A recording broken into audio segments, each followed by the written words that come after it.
మైబాద్ జిల్లా నరసింహులపేట మండల కేంద్రంలోని పెద్దమ్మ తల్లి ఆలయంలో దొంగల చేతివాటం. ఆలయంలో ఉన్న హుండీ మరియు దేవతా విగ్రహం యొక్క 2 బంగారు కళ్ళు గుర్తు తెలియని వ్యక్తులు మాయం చేశారు. ఆలయ కమిటీ పోలీసులకు సమాచారం అందజేయగా సంఘటన స్థలానికి చేరుకొని క్లూస్ టీం వివరాలు సేకరిస్తున్నారు.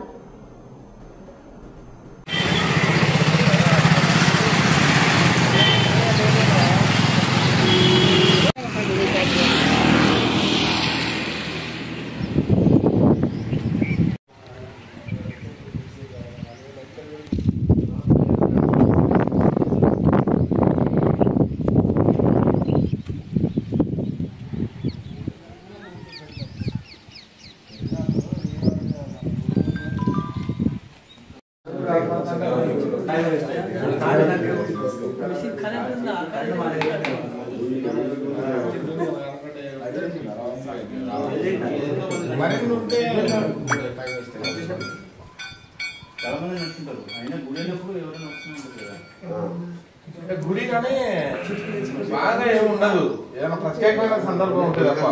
వాడు మంచి స్కెచ్ చేసినట్టు. పగలు ఎవరైనా ఉంటారా? అంటే దీని గుడి కంటే ఎవరు ఉంటారు? మా సొసైటీ వాళ్ళు వచ్చిపోతా ఉంటారు అంతే.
ఎప్పటికీ